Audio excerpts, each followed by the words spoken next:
I want to address the title immediately because I think it requires some honest context before we go any further. Yes, I have more than $1 million. I want to be precise about what that means and what it doesn't mean, because the word millionaire carries an image that doesn't match the reality of most people who technically qualify for it. I am not a woman with a yacht. I am not a woman with a second home in Aspen or a closet full of things I haven't worn. I am a woman who spent 38 years as a certified public accountant, who lived carefully and invested consistently and drove the same car for 11 years and bought her clothes on sale and said no to a great many things that would have felt good in the moment and made the long-term numbers worse.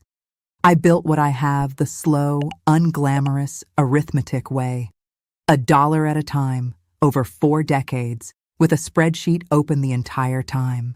I tell you this because I think it matters to what I'm about to say. Because the interesting question about my retirement is not why a wealthy woman chose a cheap place to live. The interesting question is why a woman who could afford to live anywhere on earth, who had earned the right to choose Florida or Scottsdale or a nice apartment in Lisbon, looked at all of those options and chose instead a fishing town on a small island in the Philippines that most Americans have never heard of and cannot find on a map. The answer is not the money. The money was never the reason. And when I tell you the reason, I think some of you are going to recognize it, even if your balance sheet looks nothing like mine. Because the thing I was looking for is not something money reliably buys. I know that with some certainty because I had the money and I looked and I found it in a place that costs almost nothing. My name is Catherine. I am 69 years old. I live in a town called Siaton in Negros Oriental, Philippines.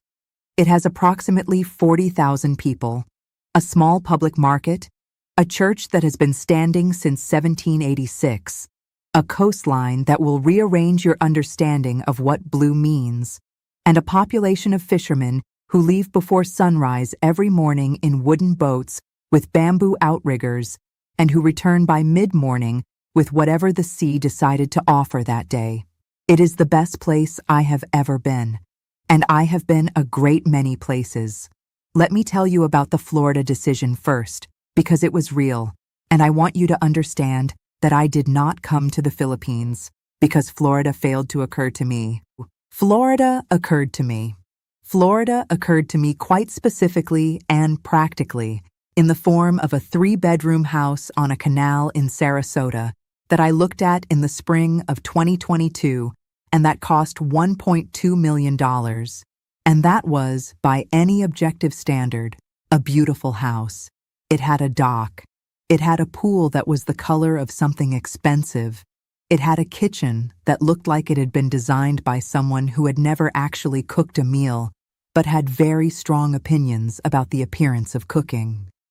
My financial advisor thought it was a sensible investment. My friend Patricia, who had retired to Naples 2 years earlier and was very happy there, sent me listings every week. I made an offer. I was outbid. The house sold for $1.4 million to a buyer from New York who wanted a vacation property and could pay cash. I was disappointed for about a week. Then I started wondering whether I was disappointed because I wanted the house or because I wanted to be the kind of person who got the house, which are different things and worth distinguishing between. I had spent 38 years watching money closely, which gives you a particular kind of clarity about what it actually buys and what it only seems to buy. Money buys security. Money buys options. Money buys the absence of certain specific fears. What money does not reliably buy is the sensation of being fully alive, which I had begun to notice, sometime in my mid-60s, was not something I was experiencing with the consistency I wanted. I was comfortable. I was secure. I had options. I was not, with any reliability, awake in the way I had once been awake. That particular quality of attention and engagement and forward lean that makes a day feel like a day rather than a managed passage of time. And I had enough experience with money to know that more of it, or a house on a canal in Sarasota, was not the solution to that specific problem. I started looking elsewhere. Not for cheap, for real. Those are not the same search. I found Siaton by accident, which is the only honest way to describe it. I had been researching the Philippines for 3 months, focused entirely on Dumaguete, which kept appearing as the sensible choice for older American women, English-speaking, university town, expat community, good healthcare infrastructure. I had a trip planned. I had a guest house booked. I had, in the methodical way that 38 years of accounting produces, a schedule. On my 3rd day in Dumaguete, a woman I met at the coffee shop, a 64-year-old former nurse from Oregon named Diane, who had been in the area for a year, asked if I had been to the town south of the city. I said I hadn't. She said there was a place about 45 minutes down the coast that I should see before I made any decisions. She said it the way people say things they're not going to argue about, the way you describe a fact rather than a recommendation. I rented a tricycle the next morning. The road south from Dumaguete runs along the coast, the sea appearing and disappearing between the trees, through small towns that get progressively quieter and less curated as you move away from the city. I passed through a town called Zamboanguita, where children were swimming off a concrete pier, and a man was repairing a fishing net on the road with the unhurried focus of someone who has done this 10,000 times. I passed through smaller places with names I couldn't pronounce yet and that I was already finding beautiful. I arrived in Siaton at 8:30 in the morning. The public market was in full operation, loud and fragrant and alive in the way that markets are alive when they are the genuine economic center of a community rather than a tourist attraction. I parked the tricycle and walked in. I want to try to describe what I saw because I think the seeing is the story. Fish, laid out on wooden tables and on beds of ice, and sometimes simply on large leaves. Fish that had been in the ocean that morning, that still had that quality of absolute freshness that you cannot approximate with anything that has traveled more than a few hours from the water.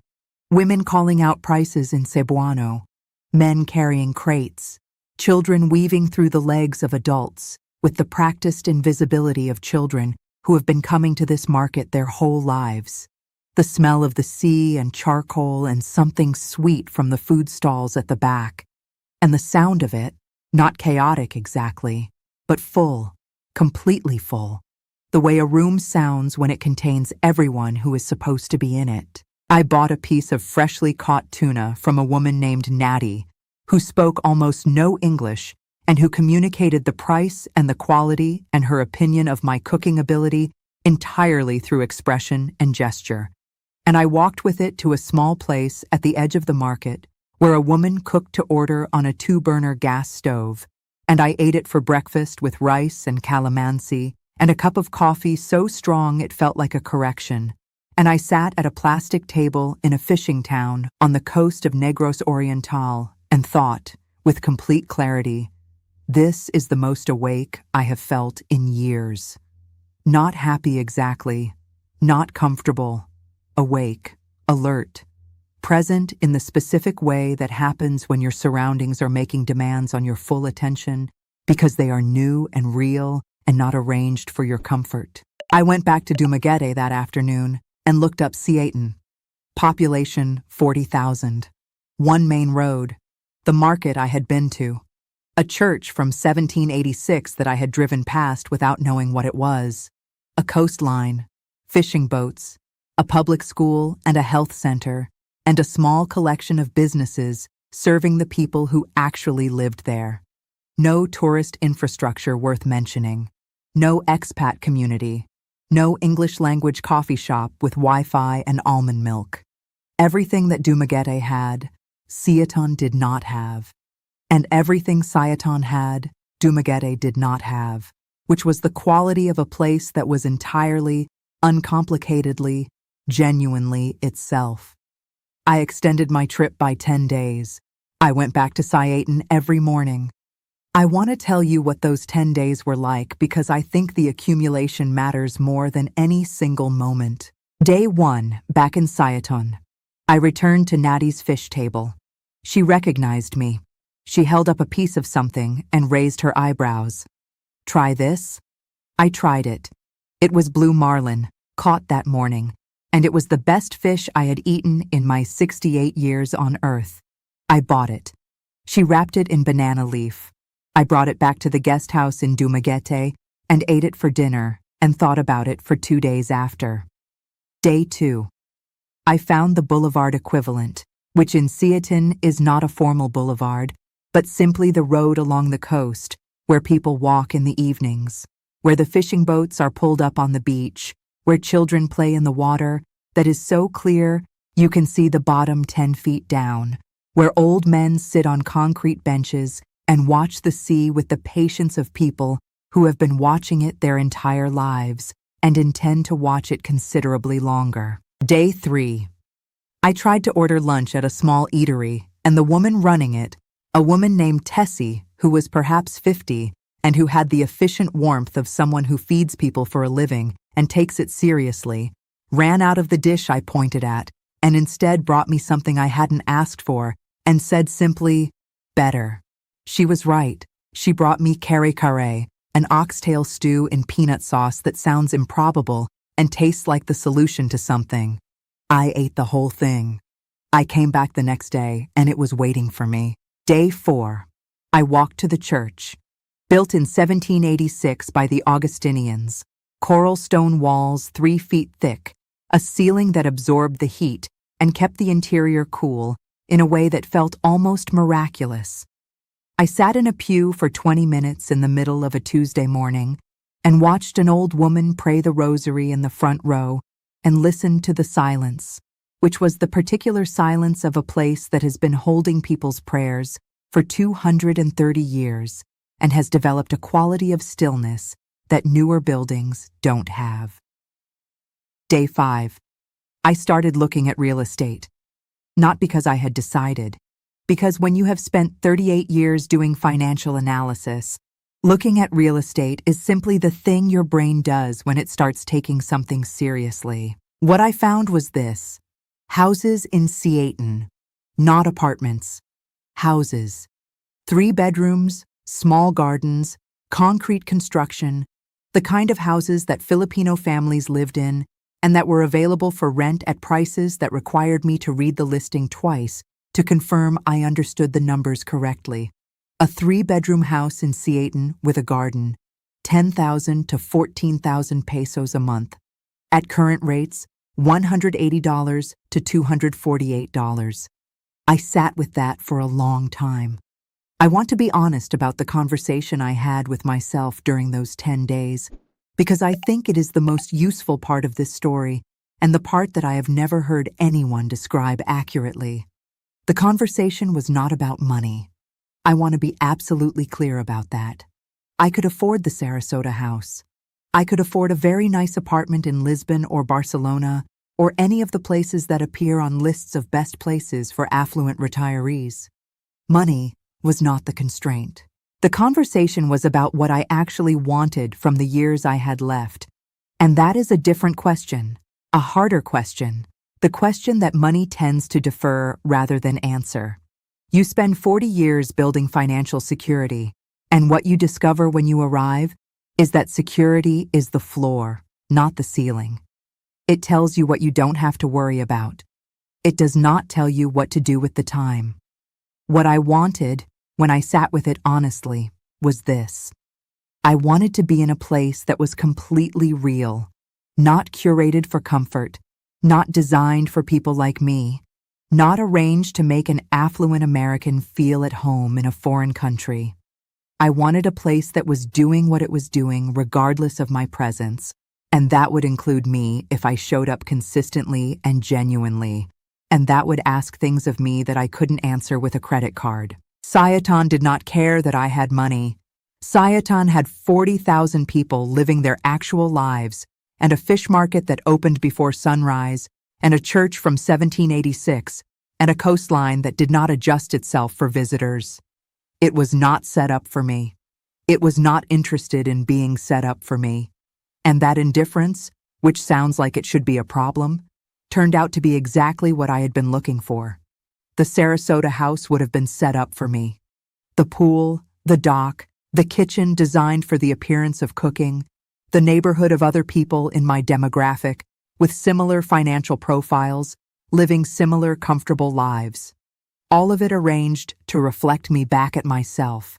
And I had spent enough time in comfortable, arranged environments to know that they produce a particular kind of emptiness that no amount of comfort addresses. I wanted friction, not suffering. Friction. The friction of a place that required my genuine engagement rather than my consumer participation. Siaton offered that. Every single morning. I moved to Siaton 4 months after that first visit. I rented a 3-bedroom concrete house on a quiet street, 2 blocks from the market, with a small garden where my landlady, a woman named Inde Cora, had planted things she intended to continue tending regardless of my feelings about it, which suited me fine. I paid 12,000 pesos a month, $213. I want to walk you through my actual monthly expenses now, because I think they illuminate something important about what money is and isn't for. Rent, $213. Electricity, which I use with reasonable restraint. Ceiling fans most of the time. The air conditioning only at night. $55. Water, $8. Internet, which is my one genuine infrastructure complaint about small-town Philippines, and which I manage with a fiber connection supplemented by a mobile data backup, $35. I have 2 women who help me. Nana comes 5 days a week and has become indispensable in ways I did not anticipate, and Rosario comes 3 days specifically for the garden, which she takes more seriously than I do and which is flourishing under her attention. Together they cost $120 a month, and together they have constituted, more than anyone else, my introduction to genuine community in this town. Nana's family has essentially adopted me.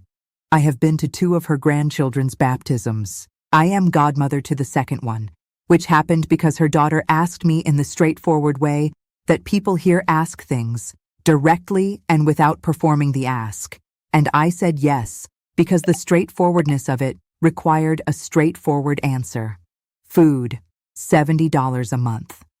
I shop at the market every morning.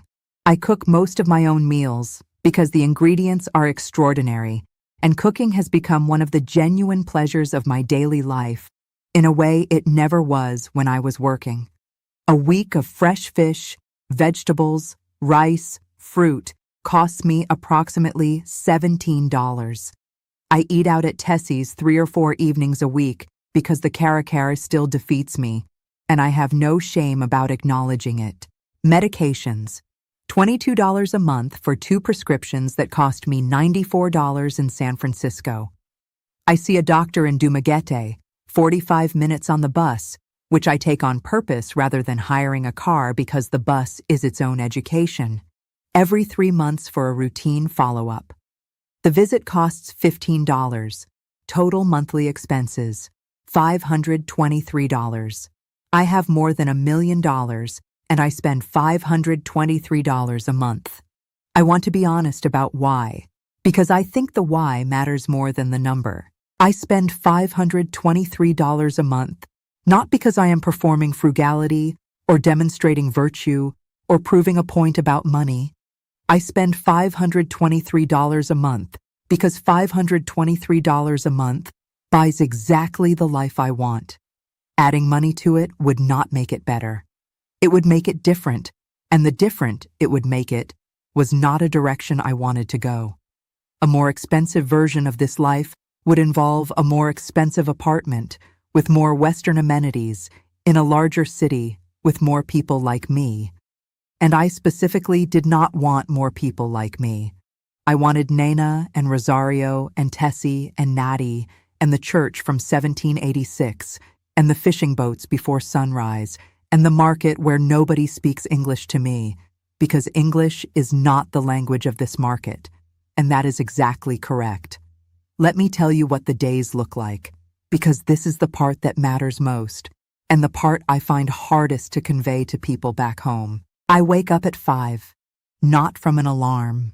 The fishing boats leave before light, and the sound of their motors and the voices of the fishermen calling to each other carries from the beach 2 blocks away, and I have come to love that sound, the way you love a sound that has become part of the definition of morning. I make coffee and take it to the garden, where Rosario's plantings are doing things I did not anticipate when the garden was simply dirt. I sit for 30 minutes in the dark that is becoming light, and I do not manage anything. At 6, I walk to the market. This is the part of the day I would protect first if someone asked me to give something up. Nady saving me the blue marlin when it comes in. The vegetable women who have learned what I cook and make suggestions I don't fully understand linguistically and follow entirely in practice.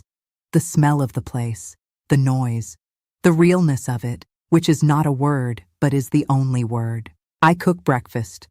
I have learned to cook Filipino food with a level of competence that Nana grades as acceptable, which from a woman who has been cooking this food her entire life is the highest grade I am going to receive, and which I have chosen to accept with gratitude rather than ambition. Sinangag in the morning, garlic fried rice, with whatever came from the market. Sometimes eggs. Sometimes the leftover fish from yesterday prepared a different way. 3 mornings a week, I walk to the elementary school 2 streets over, where the principal, a man named Mr. Beato, who treats every conversation like it contains important information and should be taken seriously, asked me 3 months after I arrived whether I would be willing to talk to the older students about mathematics and financial literacy. I said yes. I go on Monday, Wednesday, and Friday. I sit in a classroom with 30 students who are studying business, and I tell them what 38 years of accounting actually looks like, what money actually does and does not do, what the numbers mean behind the abstractions. Mr. Beato has told me 3 times that I am the most useful volunteer the school has had. I am not sure whether to believe him or whether he says this to all the volunteers. I have decided it doesn't matter. In the afternoons I read, or I walk the coast road, or I sit with Nana in the kitchen while she cooks something she intends to teach me, and which I will not master for several more attempts, and which she will teach me again with perfect patience. In the evenings, I walk to the water and sit on the concrete bench where the old men watch the sea, and I watch it with them, and we have developed over 14 months the kind of comfortable, companionable silence that requires no shared language and produces in me a quality of peace that I spent 38 years of earning money to try to afford, and that turned out to cost nothing at all. People ask me if I miss it. The money, the options, the life that $1 million was supposed to buy. I tell them I use the money differently now, not less, differently. I am funding 2 children through secondary school, Nana's granddaughter and the son of a fisherman named Erning, who lives 3 houses down and who has the particular intelligence that deserves a chance it might not otherwise get. I give to the Church Restoration Fund because a building that has stood since 1786 deserves to stand for another 200 years, and the community maintaining it has less money than the building requires. I have endowed a small scholarship at the elementary school for students who want to study accounting, which Mr. Beato announced at an assembly with a formality that made several children cry and that I found completely overwhelming in the best way. None of that requires the Sarasota house. All of it requires being here. The woman who built the money understood compound interest and long-term value and the patience of consistent small choices accumulating over decades into something significant. What she did not fully understand until she sat in a fishing town in the Philippines at 5 in the morning, listening to boats leave for the sea, was that the same principle applied to a life. That small, consistent, genuine choices about how to spend your days accumulate over time into something you cannot buy at any price.